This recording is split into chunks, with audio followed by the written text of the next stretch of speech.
Olá, sou o pastor Murilo. Estamos aqui mais uma vez para trazer uma notícia de esperança e de amor para o teu coração. E hoje a nossa conversa tem como título Metanoia. Metanoia. No nosso bate-papo de hoje você vai aprender que o Evangelho de Marcos nos dá uma informação importantíssima que, como regra essencial, não pode ser desprezada. Não pode ser desprezada na contextualização e compreensão de algumas passagens bíblicas, como essa que encontramos em Marcos 4,34, que diz: sem parábolas, nunca lhes falava, porém tudo declarava em particular aos seus discípulos. Observe que o evangelista deixou registrado de modo claro que tudo que Jesus dizia à multidão era dito através de parábolas, o que se contrapõe à maneira pela qual o nosso mestre ensinava a seus discípulos em particular. Tenho alertado aqueles que se propõem a estudar as parábolas de Jesus sobre a importância de se identificar o público-alvo do nosso estudo de discursos do mestre. Ora, são dirigidos à multidão, onde temos parábolas e enigmas. E ora, aos discípulos em particular, teremos elucidação das parábolas e dos enigmas. Destaco que este raciocínio está em harmonia com a declaração bíblica de Salmos 78:2, segundo a qual Deus declarou: abrirei a minha boca numa parábola, falarei enigmas da antiguidade. No nosso bate-papo, faremos um exercício de análise, buscando revelação bíblica, utilizando como base João 6,63, onde está escrito: o Espírito é que vivifica, a carne para nada serve. Consideremos então a informação que o evangelista Marcos acaba de nos revelar, ou seja, que Jesus só falava ao povo através de parábolas, mas com os seus discípulos desvendava em particular o significado do que havia dito às multidões. A partir daí, procurarei demonstrar a você a importância de se determinar o público-alvo da mensagem de Jesus, se judeus ou discípulos, o que possibilitará o entendimento correto e seguro das Escrituras. Antes, porém, eu pretendo atender à curiosidade despertada pelo título que emprestei ao nosso bate-papo. Metanoia. Metanoia significa a ação de mudar de ideia ou mudar de pensamento, ou seja, deixar de seguir ou de acreditar em determinada coisa para vivenciar um novo modo de enxergar a vida. Metanoia significa a mudança de pensamento, mudança do caráter ou simplesmente a transformação espiritual necessária a nos achegarmos a Jesus. Dito isso, destaco que João mostrou que nosso mestre discursou para uma grande multidão que seguia Jesus em função do milagre da multiplicação dos peixes que vemos lá em João capítulo 6, 24 e 59. E que quando a sós com seus discípulos, no verso 61 em diante, os ensinou, revelando e explicando o que havia dito à multidão. Essa mesma passagem bíblica revela que muitos discípulos do nosso mestre, ao ouvir o discurso de Jesus, que Jesus havia feito para a multidão, murmuraram dizendo: duro é esse discurso, quem o pode ouvir? Como você pode ver na sua Bíblia em João capítulo 6, versículo 60. Ao perceber que os seus discípulos murmuravam a respeito do que fora dito à multidão, Jesus questionou dizendo: isso vos escandaliza? E complementa: que aconteceria então se visses o Filho do Homem subir para onde primeiro estava, como vemos nos versos 61 e 62 de João capítulo 6. Foi quando Jesus apresentou a seguinte explicação em João 6, 63. O Espírito é que vivifica. A carne para nada serve. As palavras que eu vos disse são espírito e vida, mas alguns de vós não creram. Lembro que Marcos 4,34 contém aquela declaração contundente segundo a qual nosso mestre, sem parábolas, nunca lhes falava, porém tudo declarava em particular aos seus discípulos.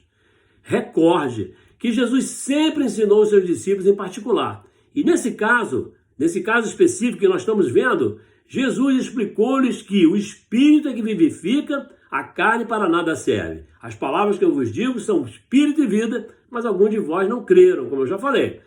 Trata-se da palavra da verdade sobre a qual não podemos ter dúvida e, portanto, é necessário fazer uma releitura atenciosa de João capítulo 6, para que você possa encontrar e identificar no texto que estamos examinando a parábola e o enigma que buscamos. E é preciso destacar o que Deus revelou no Salmo 78 e versículo 2, que eu já falei para você. Nesse salmo, o Senhor Deus declarou, nunca se esqueça: abrirei a minha boca numa parábola, falarei enigmas da antiguidade. Podemos então acrescentar ao nosso raciocínio que os enigmas que seriam daí em diante propostos por nosso mestre através das suas parábolas, estariam vinculados às questões antigas e não ao cotidiano das pessoas, diferentemente das parábolas que estamos até então examinando. Quando o Senhor Deus diz que falará por enigmas, significa que dirá algo ou alguma coisa de difícil compreensão, difícil de definir, difícil de conhecer a fundo e que se caracteriza pela ambiguidade. Ambiguidade é a qualidade ou o estado do que é ambíguo, ou seja, aquilo que pode ter mais do que um sentido ou significado. Exemplo, não sei se gosto do frio ou do calor. Não sei se vou ou se fico. Eis aí um bom exemplo de ambiguidade. Dessa maneira, e para facilitar a nossa compreensão, façamos um paralelo, usando um elemento próprio às poesias hebraicas, e poderemos verificar que o enigma profetizado pelo salmista, paralelo que seria proposto pelo nosso mestre através das suas parábolas, e que se refere à lei mosaica anunciada na antiguidade. Diz assim a palavra do Senhor: escutai a minha lei, povo meu, inclinai os vossos ouvidos às palavras da minha boca. Esse discurso teve a finalidade de levar o povo de Israel a crer em Deus, para que pusessem em Deus a sua esperança e não se esquecessem das obras de Deus, mas guardassem os seus mandamentos, como vemos em Salmos 78, 1 e 7. Agora o nosso bate-papo se volta para o Evangelho de João 6 outra vez, para que possamos identificar a parábola que nós estamos buscando e o seu enigma. E nesse ponto, nosso bate-papo é importante, que mostra a você que você tem que manter a sua Bíblia aberta para poder acompanhar a nossa pesquisa. E vemos então em João 6, versículo 9, o versículo que mostra que Jesus multiplicou 5 pães e 2 peixinhos e que uma multidão de quase 5.000 pessoas se alimentou, de modo que sobraram 12 cestos de pães. Diante daquela maravilha, a multidão pretendia fazer de Cristo rei, ao que nosso mestre se retirou sozinho para o monte, como você pode ver em João capítulo 6 e 15. Mais à frente, em João 6,24, você pode constatar que o interesse da multidão em se alimentar de pão era tão grande que os judeus procuraram Jesus por toda parte, como não o encontraram. Atravessaram o mar e foram em busca de Jesus na cidade de Cafarnaum. Você pode ver em João 6, 26 e 27 que a multidão encontrou Jesus e foi repreendida por ele, quando ele disse: na verdade vos digo que me buscais, não pelos sinais que viste, mas porque comeste do pão e vos saciaste. E em seguida, nosso mestre diz: trabalhai não pela comida que perece, mas pela comida que permanece para a vida eterna, a qual o Filho do Homem vos dará, porque a este o Pai, Deus, o selou. Depois disso, você verá em João 6,28 que o povo questionou nosso mestre, desejando saber o que fazer para ser servo de Deus, pois queriam ter direito do pão de cada dia, como seus antepassados recebiam o maná no deserto. E você pode ver na sua Bíblia, em João 6,29, que quando Jesus indicou como eles se tornariam servos, ou seja, executores da obra de Deus, a multidão pediu um sinal ao nosso mestre. Isso mesmo, a multidão que havia comido pão a fartar e que desejava no dia anterior fazer de Cristo seu rei, pediu um sinal visível para que pudessem crer no que Jesus lhe propôs. E Jesus respondeu e disse-lhes: a obra de Deus é esta, que creais naquele que ele, Deus, enviou.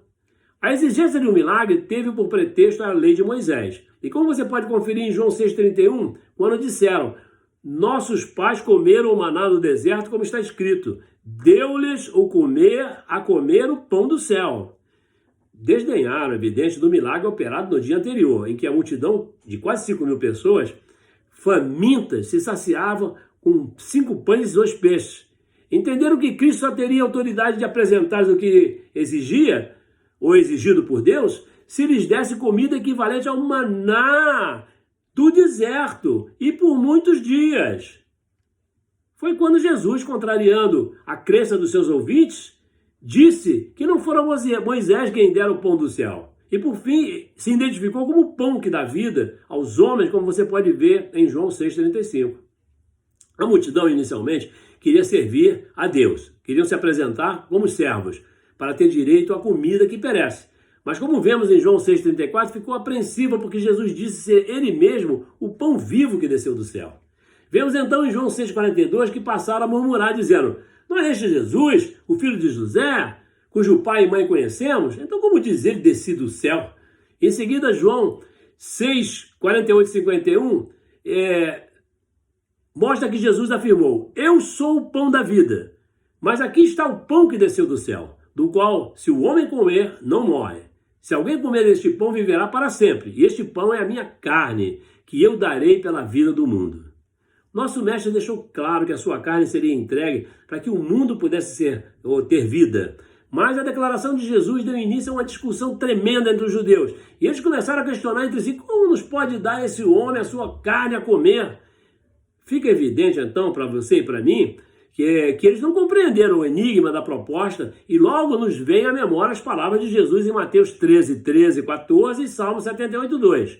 Disse Jesus: por isso lhes falo por parábolas, porque eles vendo não veem, e ouvindo não ouvem, nem compreendem. E neles se cumpre a profecia de Isaías que diz: ouvindo ouvireis, mas não compreendereis, e vendo vereis, mas não percebereis. Não resta dúvida, meu irmão e minha irmã, de que a multidão não compreendeu o que nosso mestre disse ao se apresentar como o pão vivo enviado dos céus. Pronto. Aí encontramos e ficou demonstrado a parábola e o enigma que buscamos, proposto por Jesus para o nosso estudo. Agora já podemos concluir que a multidão ficou escandalizada quando foi dito que a carne de Jesus era comida e o seu sangue bebida, como está escrito em João 6, 53 e 56. E essa proposta de Jesus, segundo a qual a sua carne e seu sangue eram comida e bebida, foi feita por parábola e envolveu um grande enigma, algo realmente difícil de compreender, principalmente com a mentalidade daquele tempo. Tudo o que Jesus disse à multidão em Cafarnaum, por parábola, foi explicado posteriormente aos seus discípulos em particular, deixando claro que o Espírito é que vivifica, a carne para nada serve. As palavras que eu vos digo são Espírito e vida. E observe que quando o nosso mestre diz nesse contexto que as palavras que eu vos disse são Espírito e vida, definiu com absoluta clareza o significado do vocábulo Espírito nesse contexto. Ou seja, o que vivifica o homem são as palavras ditas por Cristo, pois suas palavras são, ao mesmo tempo, Espírito e vida. Ou melhor, Cristo, por ser o Verbo de Deus encarnado, é Espírito vivificante, como vemos em 1 Coríntios 15, 45. O apóstolo Pedro nos exorta em 1 Pedro 2:2 a nos alimentar da palavra de Deus, dizendo: desejai afetuosamente como meninos novamente nascidos o leite racional, não falsificado, para que por ele vá descrescendo. Podemos então compreender claramente que quando o nosso mestre ofereceu ao povo sua carne e seu sangue, afirmado ser a verdadeira comida e a verdadeira bebida, estava ensinando ao povo por parábolas. Por enigma, Jesus deu a entender que só as suas palavras proporcionam vida a quem as escuta, e não os milagres que os homens sempre esperam buscar nele. E nesse bate-papo, Jesus convida você a provar sua palavra, do mesmo modo que o paladar prova a comida, porque só assim você poderá enxergar o Cristo, o Senhor do salmista, que se assentou à destra do Deus Pai. Como está escrito em Jó 34:3 e Salmo 34:8, porque o ouvido prova as palavras como o paladar experimenta a comida. Provai e vede que o Senhor é bom, bem-aventurado o homem que nele confia. As palavras do nosso mestre são espírito e devem ser tomadas em sentido espiritual. Quando são entendidas, são vida, ou seja, são um meio de vida espiritual para quem as ouve. E hoje, se você escutar nosso mestre e crer, participará do Espírito que vivifica. E você pode conferir mais uma vez em 1 Coríntios capítulo 15, versículo 45. A palavra da verdade garante em João 6,51 e Lucas 22:20 que você será um só corpo em Cristo Jesus, nosso Senhor. Confira em João capítulo 1, versículo 4 a 7, que na palavra do nosso Mestre Jesus está a minha vida e a sua vida, mas que por causa da parábola enigmática, os ouvintes do nosso mestre entenderam que ele estava dando a comer o seu próprio corpo físico, pois o que buscavam era o pão do trigo e não o pão da vida. Cristo não quer que você beba o sangue que corria nas suas veias e que foi derramado na cruz. Antes, Jesus espera que você creia em suas palavras, pois as palavras de Jesus farão com que eu e você nos tornemos um com ele, participante do seu corpo, como vemos em João capítulo 21 e Efésios 3:6. Assim como o paladar prova a comida, o ouvido deve provar as palavras, pois da boca dos homens procede o fruto que permite que nós possamos identificar se são árvores boas ou árvores más. E como você pode ver na sua Bíblia em Provérbios 18:20, do fruto da boca de cada um se fartará o seu ventre, dos renovos dos seus lábios ficará satisfeito. Não tenha dúvida, você é ministro da palavra da verdade, a palavra de Jesus, da palavra que é espírito e vida, e não da lei de Moisés, nem tampouco das falsas doutrinas dos falsos mestres. Você não é um papagaio que só sabe repetir as asneiras que o homem ensina. Você é um ser vivente, dotado de razão. Você precisa entender e praticar a palavra da verdade, guardar no seu coração, entender e praticar. Jesus falou que quem me ama é aquele que conhece a minha palavra e a pratica. E parece evidente que nós, seres humanos, nos distinguimos dos demais animais existentes. Afinal, nós somos racionais e temos vontade própria. Existe uma alma perfeita e imaterial e um corpo material limitado e imperfeito que faz o homem tal como ele é. Você não é um papagaio, preciso repetir, ou qualquer outro ser irracional. Somente os seres racionais conseguem viver uma vida plena, pois somente a racionalidade leva ao mundo das ideias, que é perfeito e imutável. E nosso mestre disse que o que contamina é o que sai da nossa boca, não o que entra. Eu e você somos de Deus, porque ouvimos as palavras do nosso mestre e falamos a palavra de Deus. Confira em Marcos 7,15, João 3,34, João 8,47, 1 Pedro 4,11. Você precisa rogar, pedir, clamar ao Espírito Santo o dom de discernimento, o dom para discernir os espíritos, como está em 1 Coríntios 12,10, que vai capacitar você a analisar as palavras ditas pelos que se dizem profetas. Você já é capaz de confrontá-los com a palavra da verdade. Como já disse nos nossos bate-papos anteriores, você tem que estar cheio do Espírito Santo, conforme Efésios 5,18, para que a palavra do nosso Mestre Jesus habite em você abundantemente, como está escrito em 1 Coríntios 13,16. Ou não sabeis que vós sois o templo de Deus, onde habita o Espírito de Deus, que habita no teu coração? Hoje estou aqui para rogar ao nosso Mestre, para que faça operar em você e em mim a mudança espiritual necessária e essencial, que nos faça poder enxergar a vida que se encontra na palavra da verdade, no Evangelho do nosso Senhor e Salvador Jesus Cristo. Senhor, opere a metanoia transformadora e promova a transformação espiritual necessária para que possamos chegar a Jesus e converta nosso caráter, a fim de que assumamos o caráter do teu Filho unigênito, nosso Senhor e Salvador Jesus Cristo, tudo para a honra e glória do teu santo e poderoso nome. Rogo também para que a palavra de Cristo habite em vós, meu irmão e minha irmã, abundantemente, em toda a sabedoria, ensinando-vos e admoestando-vos uns aos outros com salmos, hinos, cânticos espirituais, cantando ao Senhor com graça no vosso coração, como vemos em Colossenses capítulo 13, versículo 16. Glórias a Deus, meu Senhor, glorificado é teu santo e poderoso nome. E pronto, nosso bate-papo fica por aqui. Graça e paz, que Deus te abençoe. Amanhã estaremos de volta. Amém.